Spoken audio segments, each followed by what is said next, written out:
Hello, everybody. Shavua Tov. Tonight, we are going to study one of the 10 plagues according to the Kedushat Levi. The Kedushat Levi, of course, our 18th century Hasidic master, whose book we've been studying for many months now. By the way, you can find it on Sefaria, it turns out, and some translations even are out there if you want to do your own learning. Tonight, let's jump right into it. The question is, what is the quality of this plague of darkness? That's going to be the question here, plus a few others. I don't want to give it all away without starting in the text, so let's do it. God commands Moses, "Nateh yadcha al hashamayim ve'hi choshech al eretz Mitzrayim ve'yamesh choshech ve'yetz Moshe," etc. So God says to Moses, stretch your hand toward the heavens, and there will be darkness on the land of Egypt. And ve'yamesh choshech, and you could feel the darkness. Ve'yamesh choshech. And the verse continues, "U'lecho b'nei Yisrael haya or b'moshvotam," and all of the Israelites had light in their dwellings. Va'ayin b'Rashi, and it's explained in Rashi, says the Kedushat Levi. Shemedakdek al lashon v'yamesh choshech, gam yesh ladek shekatav u'lecho b'nei Yisrael haya or b'moshvotam. Rashi says that there is what to understand here in terms of the phrase, and you could feel the darkness. That's a little unusual. But there is also what to understand, says the Kedushat Levi, in this phrase. In Israel, the Israelites had light in their dwelling places. Have leila meimar. It could have said, "V'lecho b'nei Israel lo haya choshech," that the Israelites did not have darkness. Similar to the hail. Remember, it was going to hail in the land of Egypt, and there would not be hail in Goshen, where the Israelites lived. But here, it's not just that there isn't darkness, it's that the Israelites specifically had light. So he says, that's interesting. That's worth a question. V'yavoar al pi ha-midrash. And he says, and we can explain this by way of a midrash. Shavua Tov Yochev and Shavua Tov Elaine, and my mom joining us in Florida. I'm so glad we're learning together tonight. So we're going to explain that question. How is it not only that the Israelites did not have darkness, but that they had light specifically during that plague? And we're going to answer with this midrash. From Shmot Rabbah, it says, Mehechan hachoshech, from where did the darkness come? Mehoshech shel mala, from the darkness and above. Yes, and Steve, of course, yeah. Shene Amar Yashet Choshech Sitro, as it says in Psalm 18, verse 12. V'yashet Choshech Sitro, and God made darkness his secret dwelling place. We can get the exact. Let's look at the verse itself, so we can be totally clear. Psalms 18, verse 12. As far as where this darkness came from, we have in Psalms, it says, God made darkness his concealment, sitro, and around God a shelter. V'yesh lahavi, and there is what to understand here. Sheyeh hachoshech shel Mitzrayim mehachoshech shekatuv bo yasher choshech sitro. We understand from this that the darkness that was in Egypt was from this darkness that's referred to in Psalm 18, where it says God made darkness God's concealment. Shezeh romez al ha'or ha'ne'elam, and this is a hint on the hidden light.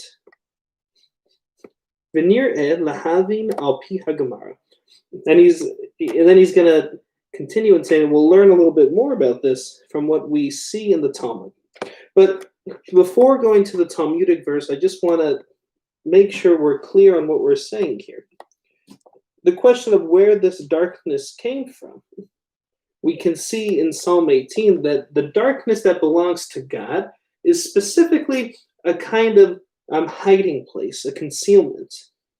When it's a darkness that is what he's calling here a hidden light, because God, we imagine, is metaphorically, this light that we fills the world, but that is too powerful for us to access at its source. And so that light had to be hidden. And we're going to get into that in a little bit. And so this darkness is specifically that darkness of the hidden light that belonged to God. And he says this explanation of darkness and hidden light is going to clarify something in the Talmud. He says there's a story in the Talmud where a teacher rebukes a student of his for a wrong halachic ruling, and it says Natan einav bo v'na'asa gal shel atzamot. And this teacher put his eyes on the student, and the student became a pile of bones. Very strange. And he says, Ma'izeh halashon Natan einav bo. What is this language in the Talmud that he put his eyes on him? Gam yesh lahavin halo enosh l'tzadik loto. Also, there is what to inquire of this verse from Mishlei that says that we shouldn't judge a tzaddik too harshly. So, the question of the Talmudic story here. We have a verse in Mishlei that says it's not good to be too harsh to a righteous person. Yet we have this teacher turning his student into a pile of bones. What do we mean by that?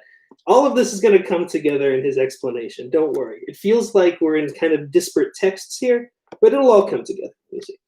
Venir, and we'll see this. Dehine behirut habore baruchu hu ein sof. He says the luminosity of God. It is ein sof. It is without end. He means here, I think, kind of a double meaning, which is to say, God's shining light, so to speak, God's power is without end. But also, the essence of God and the Kabbalistic creation story is called Ein Sof. That it's without beginning, without end. It's a powerful light, for lack of a better word, that we can't even comprehend. A kind of infinitude of luminosity, whatever that means, in this kind of esoteric sense. Ukeshe Allah birtzono livro olamo. And when it arose in the Creator's mind to create the world, begin deeds kare rachum, in order to uphold compassion. That was the reason that God wanted to create the world. Tzimtzen behiruto kafi eichut hamakabli. God contracted that luminosity according to the quality of those who could receive it.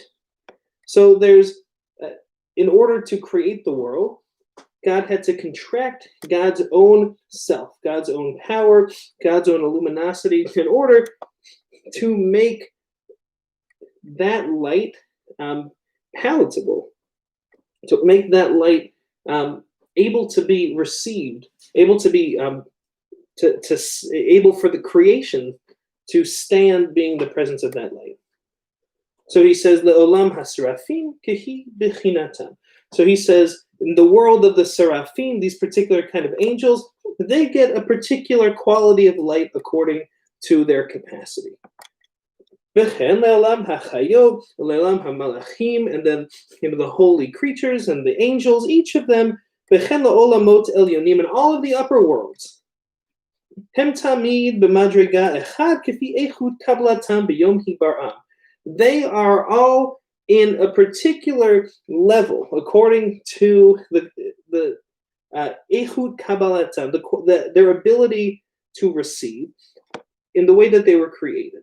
So it is to say, he what he's sharing now is this idea that there are more worlds than just ours. Remember, Isaiah, as we're going to read in a second, and Ezekiel saw angels, chayot hakodesh, holy animal-like creatures, seraphim, malachim, all these kinds of celestial beings who appear to be closer to God. And so he's saying in all the upper worlds, there is a higher quality of light.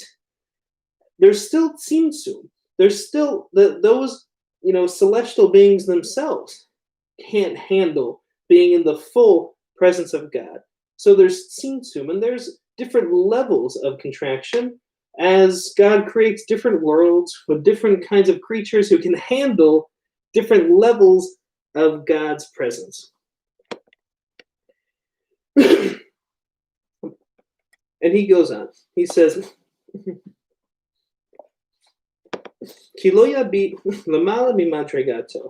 and all of these creatures cannot look above their level, their position. None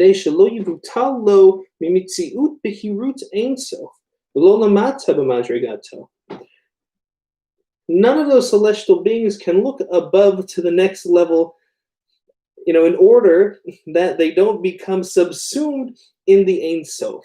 If they look toward the next level and they get so close to God, they look higher up and they get, and they see the world through, so to speak, an upper, higher world with less tzimtzum, they'll just become totally subsumed in the way that we had mentioned before, where, how we've talked about the metaphor of a bubble, and the inside of the bubble being like the outside of the bubble. And, once there's an understanding that fine separating barrier is just an illusion, that happens on the next level. And so they would just be totally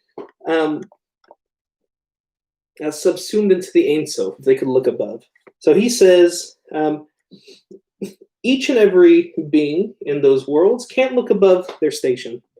And he says they also can't look below their station. And we get this from a verse in Isaiah. He says, Bishtayim yichaseh panav, bishtayim yichaseh raglav. When Isaiah imagines angels, he says they had wings, 2 wings covering their face and 2 wings covering their legs. Panav shelo yabit lamala v'yibatel b'mitziut.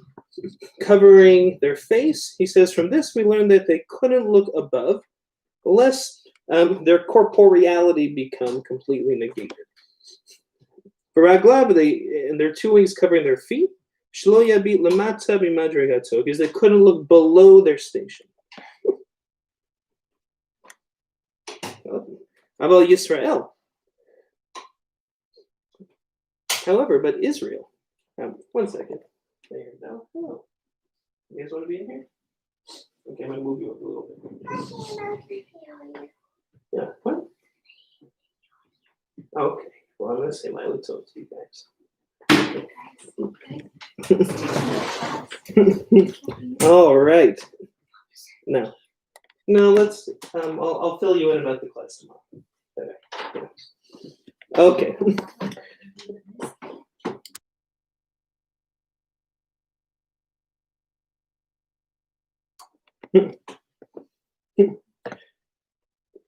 All the celestial beings that we just said cannot look above or below their station. Aval Yisrael, but Jews, but Israelites in this case. Am Kadosho, God's holy nation. Al Yedei HaTorah v'HaMitzvot, Hem Osim Levushim, V'olim Mimadrega Lemadrega Al Yedei HaTorah v'HaMitzvot Sheyesh Lehem. So this is the crux of his explanation, this line right here.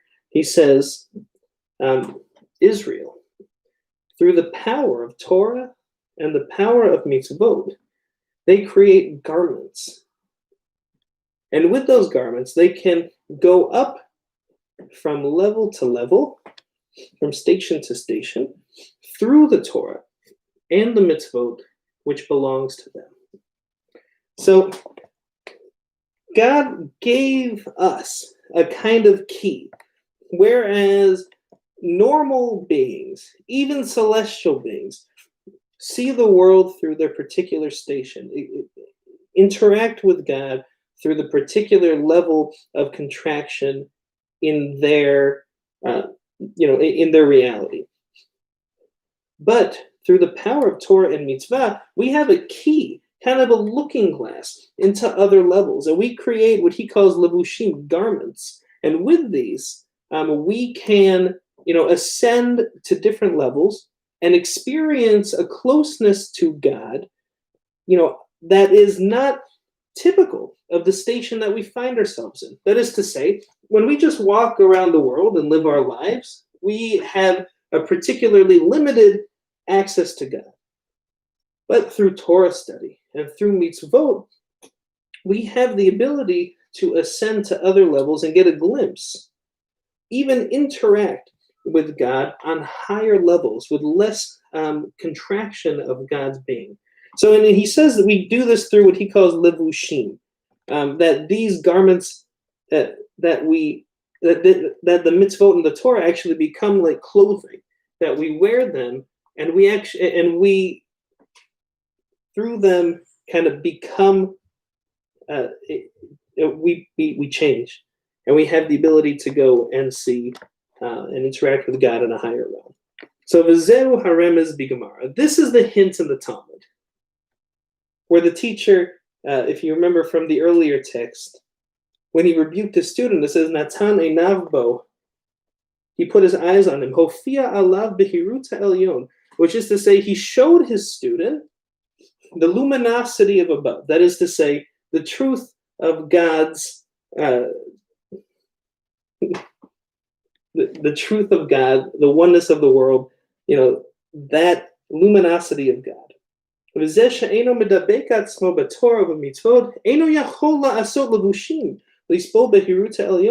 one, the student, who did not attach himself to Torah and to mitzvot, was not able to handle that higher level of luminosity, the one hashofia alav behirut, which poured down on him, like the luminosity that his teacher showed him. That is to say, he's imagining here his teacher, the teacher showing him the truth of God and the truth of this particular halakha. The student couldn't handle it. He felt so close to God, so close to the truth, that he metaphorically turned into a pile of bones.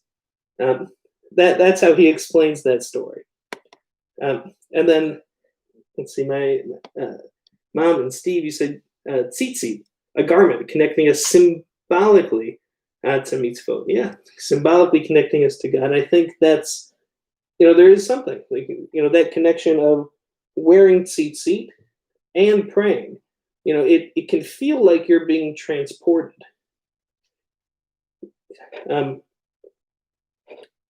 I don't think every time, but if you daven enough, like when you actually wear the tzitzit,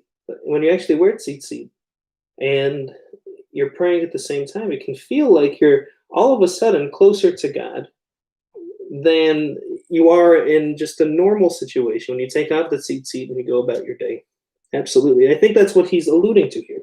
Not only with tzitzit, but it's expressed maybe most distinctly, with that mitzvah. And so he's going to now explain, he's going to bring this back to the plague of darkness. Uvazeyu hapasuk. And in this we can understand the verse. V'yamesh choshech. And they could feel the choshech. V'yamesh choshech. Shemilat yamesh. Hulashon hasara. He says we should understand that yamesh here is not about feeling, but it's about taking something away. Like when we have lo yamush le'olam ve'ed, that the words of God's praise will not leave our mouths forever. So yamesh doesn't just mean to feel, but it can also be read in terms of the sense of taking something away. So he says we should understand v'yamesh choshech is to say he took away choshech. And choshech, he says, moral hatzimtzum. This alludes to God's contraction, tzimtzum. And so when you read it like that, instead of you could feel the darkness, instead of God took away those barriers between God and the world, all of a sudden there was more God in the world than there had been up until that point in history. V'zehu v'yamesh choshech. This is how we understand. V'yamesh choshech. They could feel the choshech. Sheyasir hatzimtzum kedei lahashpia aleichem b'chiruta elyon. That God removed that contraction in order to pour out on them, on the Egyptians, on the world, b'chiruta elyon, this upper level of luminosity. All of a sudden, there was more of God's essence in the world than usual. Vehem she'ein lahem haTorah v'hamitzvot, and they who did not have Torah, who did not have mitzvot, ze ba'atzmo haya lahem ma'pala shelem. This itself was too much for them. This is the hint to why is it that the children of Israel, sheyesh lahem, Torah or mitzvot, who have Torah, who have mitzvot, la'asot levushim la'alot b'madriga la'madriga, who create for themselves garments to go from level to level, to experience different levels of connection with God.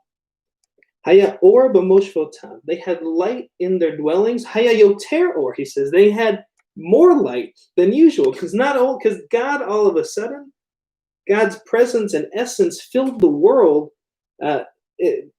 in a more intense way. And the Israelites, who were prepared for this through their own practice of studying Torah, their own practice of mitzvot, they had experienced that level of closeness to God before. They were prepared for that. And so when God came down to them, when God came down to Egypt, I mean, it was almost, you can imagine in his imagination that it's like that kind of transcendental feeling that one can get praying, with the talit on, wrapped in tefillin, that existed, as the plague of darkness in the world, because God's essence was closer, was more intense. God removed that tzimtzum, at least one level of it, so that God's essence was felt more intensively in the world.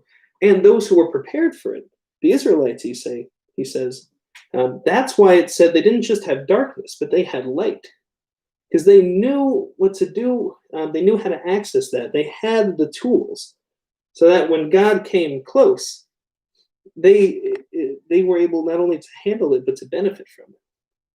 Whereas the Egyptians, who were not prepared, with such tools, it was too much for them, God's presence in the world in a more intense way.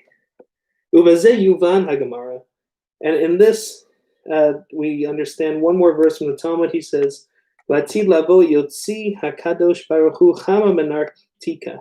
He says, in the future, God will remove the sun from its orbit. Please forgive the Talmudic understanding of how the sun orbits. Tzadikim mitrapim ba u'rshaim nidonim ba, and in that the righteous ones will be healed, and the evil ones will be judged in it. He said that's from the Talmud, and he explains. He says, "Ki chama mora al behirut elyon," because sun. This is a hint to that upper level of luminosity. Unartika in the orbit, morel hatzimtzum. This teaches on the tzimtzum. This is on God's contraction. So we understand it like this: Yigaleh habehirut. He says haremes. Yigaleh habehirut ha'elyon v'asir hatzimtzum. Some be'az sadikim mirapim. He says sometime in the future, God's luminosity will be revealed. That contraction, that separating barrier between us and God, will be taken away, and in that tzaddikim will benefit, and those who don't have Torah, those who don't have mitzvot, will have a tough time dealing with that level of intimacy with God. Mami wrote, is the suggestion that the plague of darkness was experienced by the Egyptians because they did not have prayer, God, etc. I think prayer and mitzvot, you could say maybe because he says specifically it's Torah and mitzvot, that these are our keys, so to speak, into other realms of godliness. In our world, we only have a limited amount of God, but through these, through our traditions, through mitzvot, through Torah, we have access and to other realms where there's a closer intimacy with God. So he's imagining here, when you feel like you're unusually close to God because you're doing some kind of mitzvah, or you're in the middle of Torah study, then he's saying actually what's happening here is you have briefly been transported. And now you're, in some ways in another realm. You're not on earth anymore, where you have a limited connection to God, but you've briefly touched upon a part of the universe where God is more present. It's not just that it's not just that you are connected to God through the mitzvah, but that actually that mitzvah is transporting you elsewhere. And he's saying that the Egyptians who had never had that experience didn't know what to do. It was too much for them when God and God's intense presence filled the world, when that tzimtzum was taken away, because they had never experienced that kind of intimacy with God before. I think that's what he's saying here. I'll mention that, personally, I love this. I love the idea that mitzvot can transport us. We've seen other settings where, the mitzvah actually is considered a levush, a garment for God, and that in the mitzvah itself, there's, sort of a hidden, piece of God that we can discover. But here, he says that the mitzvah actually changes us. When we do it, our souls all of a sudden put on, a kind of clothing, if you will, that allows us to leave this world just for a moment and find intimacy with God on a higher plane. And so with the plague of darkness, that's why he says that the Israelites had light. It's not just they didn't have darkness. And when God's presence filled the world, they knew how to access it. They knew what to do to be that close to God. And it wasn't just that it was darkness, but actually that darkness itself could have been light. But it just depends on your outset. It depends on your level of preparation. If you had a good practice of studying Torah, of keeping mitzvot, then that plague would have been like light to you. But without it, if you had never tried to connect with God before, then that plague would have been like darkness. So that's his understanding of it. With that, I'll stay a few moments for questions, comments, and concerns. And I wish you this week that experience. I think if you haven't in a while put on a talit and prayed, with the talit on, or at least said the words of the Shema, challenge yourself. Do that this week. And when you put on that garment, you can imagine for a second that you're being transported to a place that's closer to God. Try it. See what it's like. Even if you don't have a talit, even just saying the words of the Shema, closing your eyes and doing so is a mitzvah. It is Torah study. And so in that, you can imagine that you're now a little closer to God than you were. Yes, you wrote, Mom, you said the Shabbat is there for us every week. We just have to take it. I would say that about every mitzvah. All of these mitzvot, you can imagine them as opportunities to have that kind of intimacy and closeness with God. Not just Shabbat.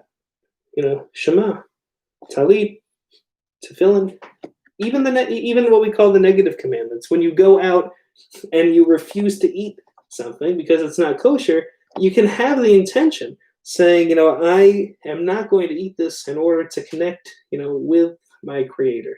I'm not going to eat this in order so I can build a deeper, closer relationship with God. And when you do that, you might surprise yourself in that it actually works. Okay, everybody. Shavua Tov. Looking forward to learning again next week. And I wish you all a wonderful week ahead. Okay, bye, everybody.